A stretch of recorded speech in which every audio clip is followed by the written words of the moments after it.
As you arise from your sleeping pod, you familiarize yourself with controls and the surrounding area. It's dark, quiet, empty. In the cockpit, you can see whatever ship you're in has crashed somewhere covered in snow.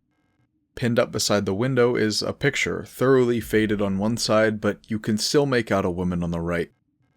Upon opening a separate cryopod, you get the impression that something has gone horribly awry, finding an airlock key snapped in half and splattered with blood.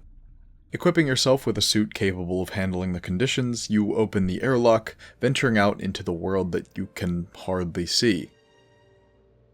With a sudden shift to first person, you approach a wide, perfectly round hole in the ground, equipped with steps leading straight down. At the bottom, a thin tunnel, just long enough to barely see what's on the other side and just barely large enough to crawl through. On the opposite end, a small room with nothing but a computer, radio, closet, a couple of pictures on the wall, a padlocked safe, and a banned book, The King in Yellow. You pick up the book. The radio plays and the computer boots up, preparing to send a message.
With a sweep through a destitute facility, we close in on our protagonist, a dark-haired replica with bright blue eyes, which we'll call Elster.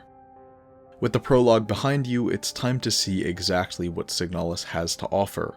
While what follows the prologue is a bit more coherent, on a first playthrough it's not by much. Despite clearly heralding from classic survival horror experiences like Resident Evil, Signalis doesn't cite it or games like it as an inspiration. Instead, its creators specifically mention other forms of media. Things like H.P. Lovecraft's The Festival and The King in Yellow by Robert Chambers. Without reading these stories, I'm sure you've heard of them, or at the very least understand what sort of vibe they bring, especially Lovecraft. Upon looking into the stories themselves, you might be surprised just how much of their surrealist horror DNA has been weaved into Signalis. It's not limited to these, though. There are more, of course, like the signature works of Stanley Kubrick, David Lynch, and Hideaki Anno, but their inspirations aren't lost in Signalis. You are. And that's entirely by design. The layouts of early sections aren't super complicated, but it may shock you just how large they feel. It doesn't help that you're not really eased into the S-23 Sierpinski, you're thrust into it. No grand entrance, not even a simple scene of you walking in. You're just there, and it's tidy, first floor bathroom. Beyond the Sierpinski's quiet halls, you'll meet a star unit badly damaged on the first floor.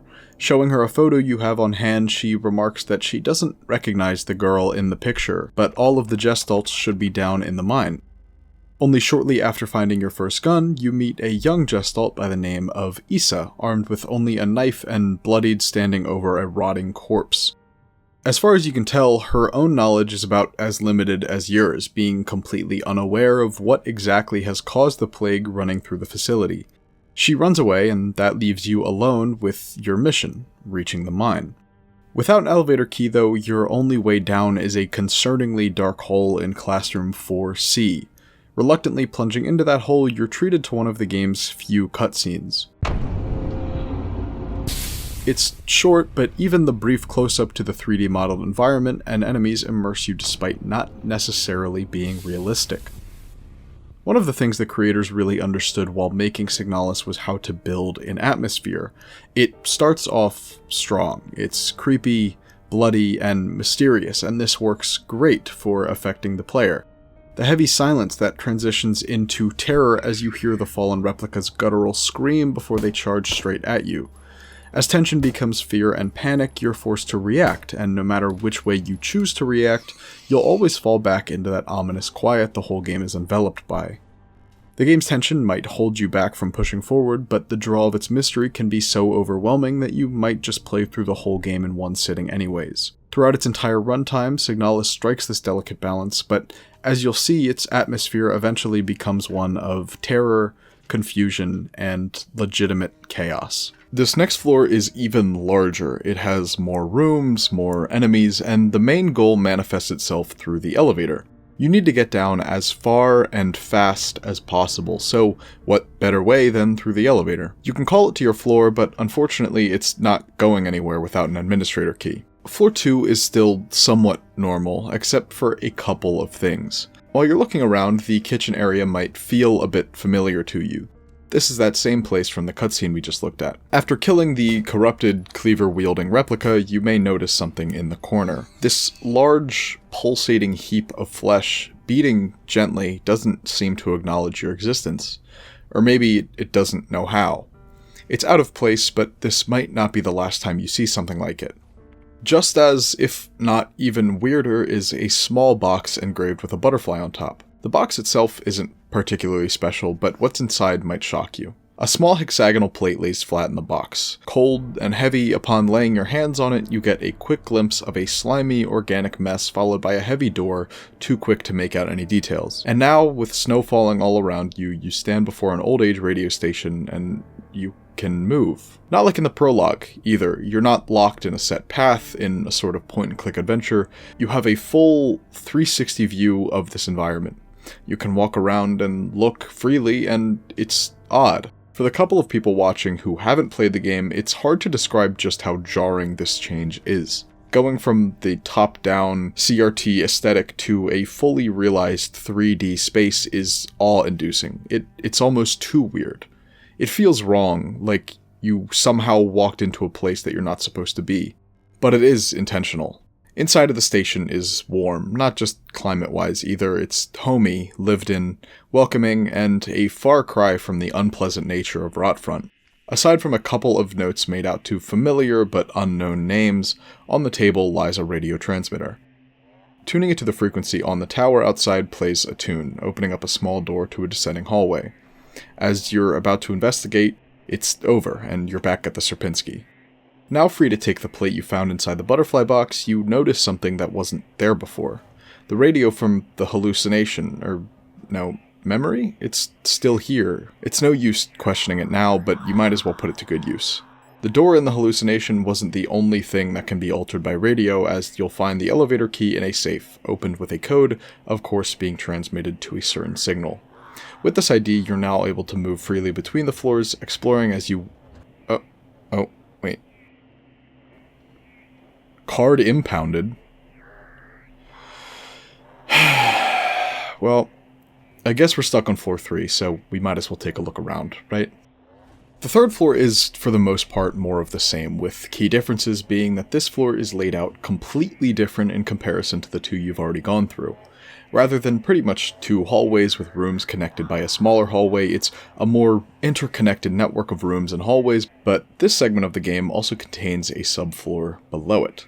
It might be a tough adjustment, but you'll learn the layout shortly. Even more so than the earlier sections, this one is loaded with puzzles, all of which are really good by the way, and make solving the big puzzle of this section very satisfying. It's not really the focus of the video, but I do want to take a second to recognize just how good these puzzles actually are. I feel like a solid helping of what makes a game survival horror is its treatment of puzzles. Certain items unlock certain things, some require backtracking or close investigation of notes, and puzzles generally aren't a very big part of these games. This is primarily to mix up the gameplay instead of just throwing more enemies at you. It keeps things interesting. While I'm struggling to think of an example that's outright bad, there's a lot of very lazy puzzle designs in the genre. A bunch of Resident Evil puzzles, for example, are basically step 1, find shiny object, followed by step 2, put shiny object in shiny object-shaped hole somewhere else. That's not to say all of Resident Evil's puzzles are this way, but if it's a pattern, then it's a problem. It doesn't mean that Signalis has none of these, but the process of finding shiny object is usually more involved or at the end of a different puzzle. Regardless, Signalis keeps a standard of uniqueness with no type of puzzle ever repeating itself. As you progress through the game, the puzzles also get more complex, asking you to recall old information or put those critical thinking skills to the test. Just about every key you need for the door at the center will be unlocked through a different puzzle here, but after fighting your way to obtain the fire, water, air, earth, and gold key, you make your way back to move forward. Suspiciously, there's an item box and save point just next to a large hole in the ground. Reluctantly, you jump through. Falling down just one floor, you're met with a Mina unit, a hulking behemoth draped in bulletproof armor. This is one of the only boss fights in the entire game, if you can even call it that. Using the mines to combat the dangerous conditions, you don't typically see the Minas this high up in the Sierpinski. While these return during later sections of the game, they're usually joined by several other enemies to account for your increased arsenal and also your level of comfort with the game. But at this stage, the Mina can be a difficult encounter if you don't know what you're doing. While dodging its mining laser from afar and heavy swipes up close, you have to act cautiously until the replica overheats, opening up the faceplate. As it falls to the ground, it will corrode the area around it, meaning you'll take damage if you get too close. While the armor is open, you can shoot inside, and once you deal enough damage, the unit will die. The mine is often accompanied by 2 other replicas that are much smaller, but they're also much faster. If you knock them down, they can get back up, but it usually makes the fight easier if you focus these 2 first. Upon decommissioning the Mina unit, you're introduced to Adler, Sierpinski's sole administration unit. Adler is nearly the highest ranked officer in the Sierpinski, second only to the commander. Although cold by nature, his welcoming is rather warm as he apologizes for the state of the facility before asking how he can help you. After informing him that you're looking for a worker in the facility, you hand him the photograph, which he identifies as Alina Seo, a Gestalt. Still holding the picture in hand, he shoves you down the elevator shaft before you're given the chance to react. Through a blank expression, he warns you. You shouldn't have returned. We open onto a scene of a young girl waking up alone in a classroom. As you take control, subtitles play where you learn her name is Isa, and you go off to look for a friend by the name of Erica. You don't find Erica, but you do find a girl in another classroom. Her white hair and red eyes make her stick out like a sore thumb, which might explain the relentless harassment she's taking once you show up. Through scenes like this, as we're drip-fed information through nonsensical flashbacks and quick stints of dialogue with other cryptic characters, you may have some ideas as far as the plot. Signalis is really good at dropping hints, but it's also really good at subverting your expectations. As you awaken atop a pile of bodies, ones that look eerily similar to your own, you take a look around. Still reeling from the fall, you take notice that you've arrived on the 5th floor. Continuing the trend of exponentially longer sections, it may be a bit overwhelming when you realize that there's not 1, not 2, not even 3, but 4 floors that make up this explorable section of the game. Floor 5 is pretty small, with a couple of small rooms with puzzles and a doorway leading to an access area that will take you to floors 6 through 8. Unfortunately, it's not going to be that simple, with the doors to 7 and 8 being blocked from the inside, so you'll have to find another way through. Along the way, you'll come across several rooms enshrouded in complete darkness, which you can't explore for a couple of reasons. For one, enemies are going to be a lot harder to handle when you can't see them. On top of that, several doors have been locked for security purposes unless the sensors pick up visible light, meaning that a lot of integral rooms are inaccessible until you get your hands on a flashlight. Down here is also where you'll meet the first Calibri unit. One of the most bioresonant and therefore one of the most misunderstood and dangerous models, you can approach their rooms in a couple of different ways. The overwhelming display of information on your screen communicates not only the declining mental state of Elster, which at this point might mirror your own, but it also tells you the answer. Calibris can be shut down by tuning to their signal, which will appear in quick flashes on the screen as it changes, or you can put them to rest with the tried and true bullet method. If you don't dispose of them quickly, they will damage you over time, but as soon as they're down, they don't get back up. The first you're likely to find guards an eerie painting of an island, as ominous as it is strangely beautiful. The more you digest the space you're exploring, the more its pieces start to click together. Everyone here seemed to be descending into madness.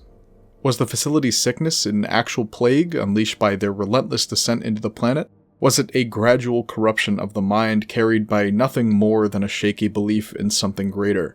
That wasn't really for you to decide, so you just keep pushing forward, powered by your own weak hope that she's still alive down there. Whoever she was, whatever she might be now, you had to find her. Your hope gets a slight renewal when you find Commander Falca, the unit in charge of the whole facility. She's miraculously still alive, although she can't speak or function whatsoever. Judging by the diary just a few feet from her hospital bed, it seems she was the first infected. Claiming to be touched, poisoned by something from beyond, she was confused and in pain, at least while she was still aware. But the strangest part is she also remembers the girl with the white hair. But she doesn't, not personally, at least. Infected by the memories of somebody else, her mind is broken, fusing her own memories with those of a life that she's never lived. A couple of smaller additions to these floors give a greater sense of connectedness to the world, both in and outside of the Sierpinski. The hidden service tunnel inside the Aura dorm complements a note you might find stating that unstable Auras often create these service corridors to retreat, and it is not recommended to retrieve them. The solar system map is used in a puzzle, but along with propaganda from other planets and some things you might find later, it also paints a larger overarching picture of the world that this takes place in. These aren't the only instances of great world building though. There is an almost impossible attention to detail from one-off lines to game mechanics. Everything has a tangible meaning or example in the world, like the angry note complaining about a non-stop song extracted from the since foreclosed piano room. Since it is a safe room, you'll be visiting the piano room countless times, and every single time you'll be met with the gloomy, unending tune of Beethoven's Moonlight Sonata.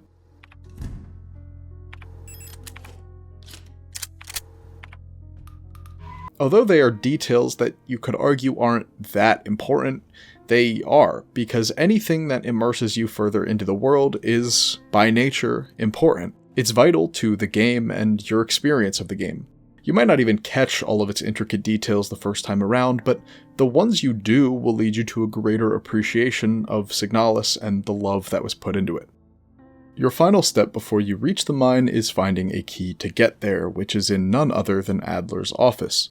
Despite whatever he's plotting and his thinly veiled hostility towards you, his office is mostly normal. Inside a small puzzle box is the administrator's key and his personal diary. The commander's corruption, the event that seemingly set off everything that happened here, clearly had a significant effect on his own health. He obviously had a high level of respect and admiration for her.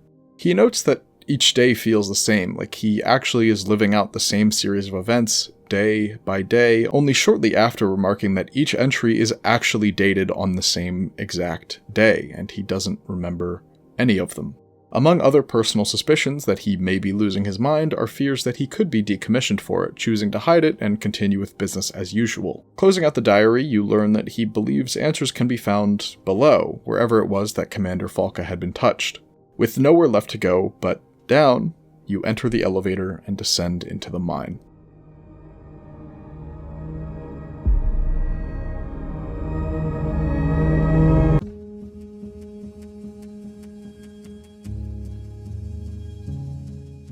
As the damp elevator shaft carries you deeper into the planet, we see Adler stalking Issa through the mine, remarking that he's done this countless times before. Miraculously, Issa gets the jump on him, sending Adler spiraling down the hole. Upon reaching the bottom, you step off the elevator.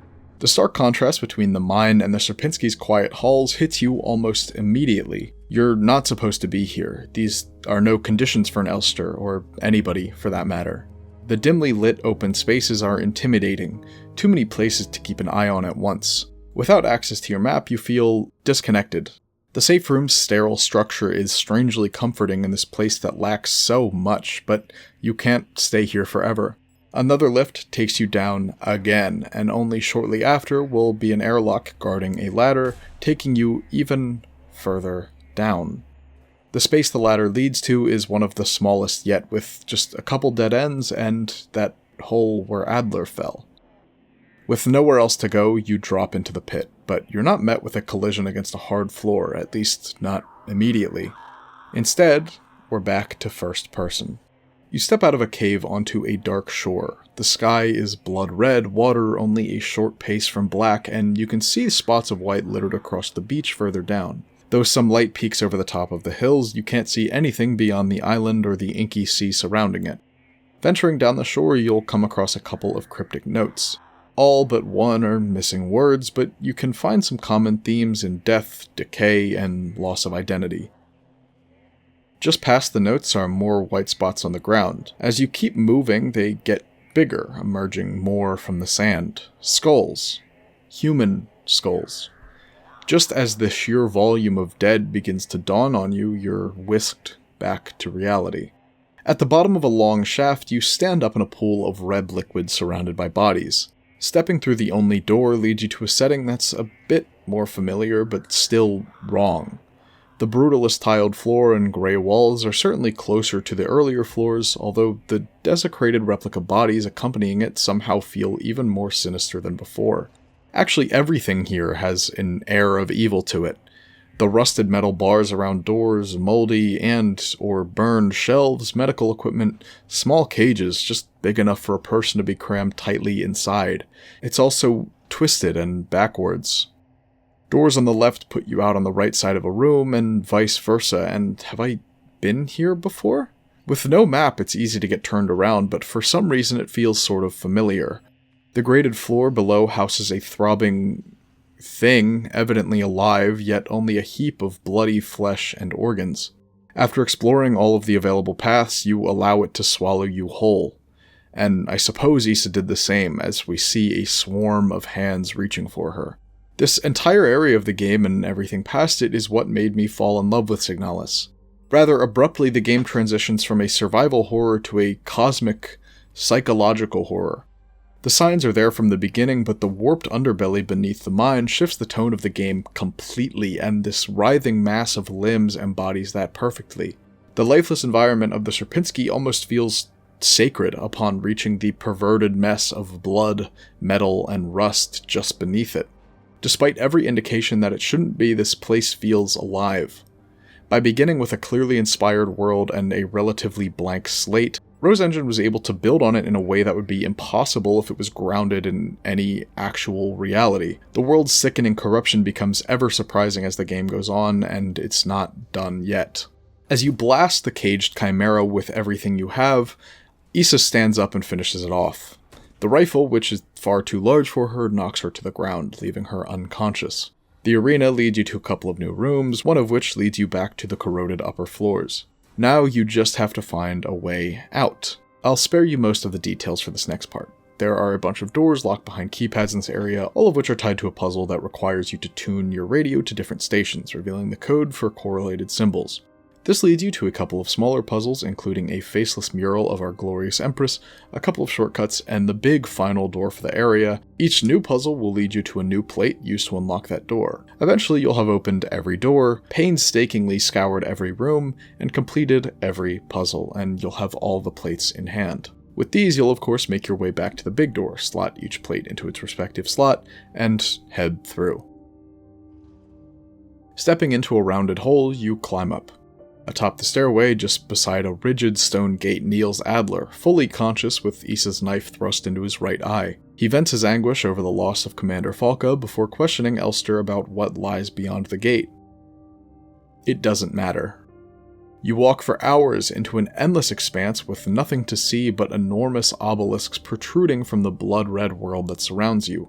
Until there is something to see. It's you, another Elster. Several other Elsters collapsed, much like the ones in the elevator. Without acknowledging them, you keep pushing forward with visions of yourself, the white-haired woman, and the island. So many variations of the island. Beyond other imagery you can't quite understand, you spot it in the distance. Your ship. Our ship. The Penrose 512. Touching your hand to its cold exterior, you hardly believe it's actually here. It doesn't make any sense. Trying to find a way in, you climb to the top of the hull, desperately pulling on the entry hatch. It doesn't budge, so you pull harder. It doesn't move, again, and in your determined final push, you leave your right arm with it. Cascading onto the sand below, you give up. It's over. What more can you do? Wake up. It's no longer a suggestion, it's a command. As the light fades from your eyes, the credits roll.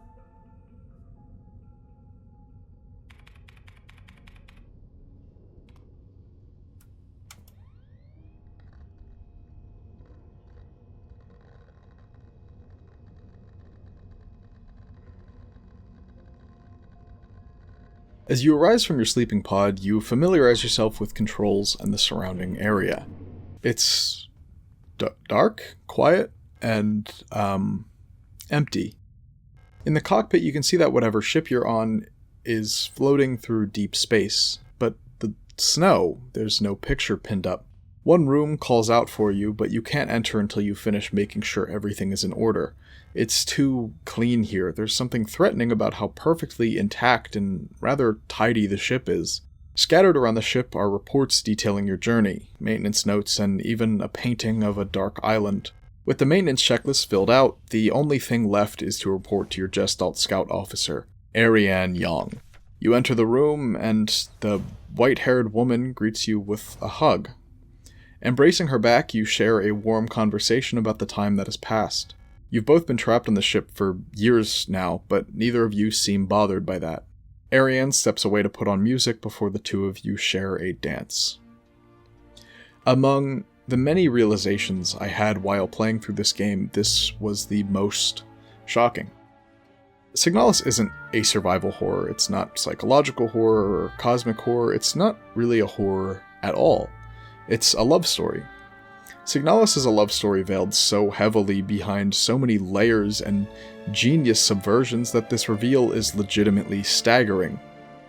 As everything I'd experienced in this hellscape so far began to take on new meaning, I found myself caring for two characters I barely knew anything about. We're taken back to nowhere as the ghost of Ariane appears over us, posing a simple question. Elster crawls back to the Penrose, making her way inside. I, you, she, we made a promise. Taking the right arm and chest piece from yet another dead Elster, you carry on. Dropping into a fleshy pit, we're taken back to the beach. Taking the boat stuck on shore, you leave the island.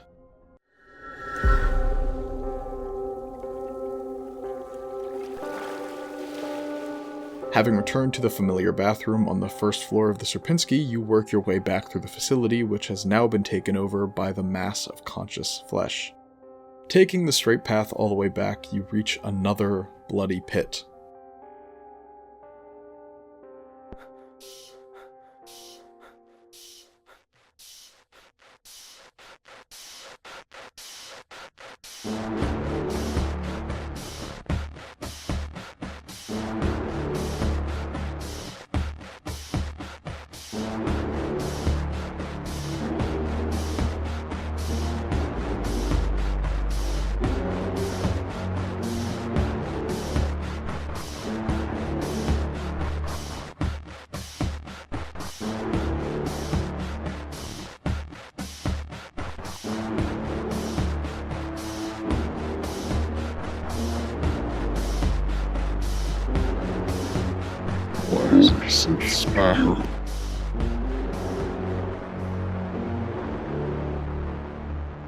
The hole brings you to the lobby of an apartment complex on Rotfront, an ashy moon inhabited by the nation. It seems abandoned, with trash bags strewn all over the room and several doors taped off. At the front of the room is a mural showing each of the planets with a minuscule hole in the middle of the wall. Exploring some more, you realize that the building is inhabited, just not by anything alive. Despite the only moving creatures here being the mindless replica husks, you notice that the security cameras are following your every move, and only you. Though the place is still fairly cold, there's more sign of life here than there ever was at the Sierpinski, despite its state of disrepair. Your first step in solving the mural puzzle will manifest through these tarot cards, themed around several in-universe objects and planets, and acquired by solving a couple different puzzles, of course. The hunt for all of these will eventually lead you to the Ito family bookstore, where you can sneak in the back using a code. After passing through a dim back room, you move into the store's main body, where you find Issa. Seemingly broken, she tells you, "I couldn't find her." She apologizes only shortly before making a step towards you, literally rotting away right before your eyes. After only a brief moment, all that's left of Isaido is the dark stain at the back end of the bookstore. Coincidentally, this is also where you'll find Death, what is likely to be your last tarot card. With this, you can travel to the building's top floor, passing all the overgrown rooms of flesh and making a quick stop in a small apartment with a blacklight on the table. A nearby poem will hint where each card will go, and if they're in the right spot, turning on the blacklight will show you the position of each astral body on the mural. Returning to the main lobby, you adjust the dials on the mural. This contorts that microscopic hole into a large cylinder, allowing you to crawl through, and once again, with that, you're in a small room with nothing but a computer, radio, closet, a couple of pictures on the wall, a padlocked safe, and a banned book. The King in Yellow. You pick up the book, but the radio doesn't play. The door opens and you step through to a small apartment that feels lived in. Empty, but lived in, and it feels like a home. The only door leads to a long hallway that's mostly empty, scattered with notes seemingly written by Adler and Commander Falca herself. At the end are a couple of small couch chairs and a door leading straight into the commander's quarters. She speaks to you, somewhat warning, somewhat taunting as she rises from her hospital bed. She'll never dance with us again, no matter what we do. And now we see the true Falca. Her decomposed, overcooked body launches spears at you as she echoes thoughts that feel like your own even though you've never thought them. Cycling through familiar locations, you take turns brawling the commander, thrusting her own spears into her head while she's incapacitated. And with the last one, Commander Falca is dead, properly dead, leading you to Adler. He watches as you approach the gate, chastising you for trying to destroy the false reality you're all living in. He strikes first, but you strike harder. Leaving him bleeding on the staircase, you search for the Penrose one last time. The ship is in even worse shape than before. It's falling apart, covered in blood, decaying from the inside out. More notes detail a grim existence for Ariane, years floating in space filled with pain and suffering, overtaken by an incurable sickness, but she can't die. With that, you remember your promise. You're the one that's supposed to put an end to this. That's why you came back. You go into Ariane's chamber, but she doesn't remember. She doesn't remember you, her Elster, or the promise you made to each other. It's pitiful, exhausting, and truly sickening, but there's nothing else you can do. You can't go through with it, so you just lay there, with nothing left to fight for. Please, just let me stay by your side a little longer.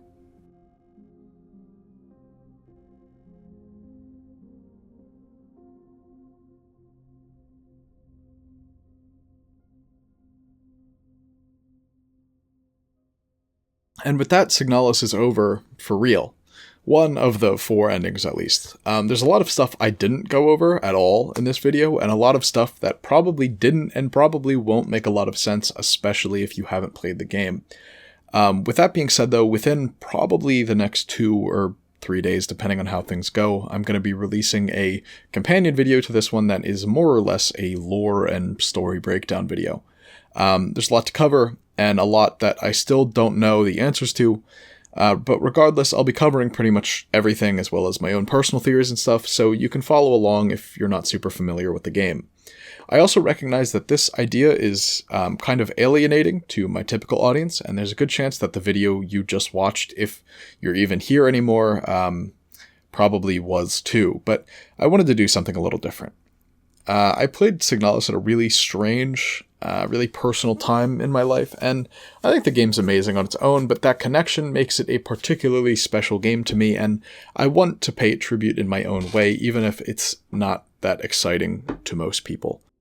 Anyways, this next video will be a bit more casual, I guess, and it'll also be the channel's face reveal, which will be weird, and I'll talk about that decision, of course, in the next video. I do want to say that I've been working on both of these videos simultaneously, and they're both very long. The next one is even longer, and that's the main reason why this took me so long to make. Why there's been such a large gap between these and the last video, as well as some personal stuff that I talked about briefly. I know I don't necessarily owe anybody content, but I'm incredibly appreciative of the small following that I've amassed here, and it's still crazy that people tune in when I put something out, so thank you all for that.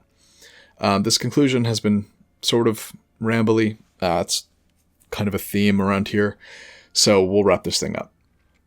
If you enjoyed the video and you'd like to see more like it, or maybe not like it, feel free to like the video and definitely subscribe. Even a comment would be incredibly helpful for the channel. With all that nonsense though, thank you so much for watching, especially if you sat through the whole thing. I'm a bit worried about how this is all gonna turn out in the end, so hopefully you enjoyed it, and hopefully it was okay and a decent watch. Anyways, I will see you again in just a couple of days. Have a great night, and I'll catch you in the next one.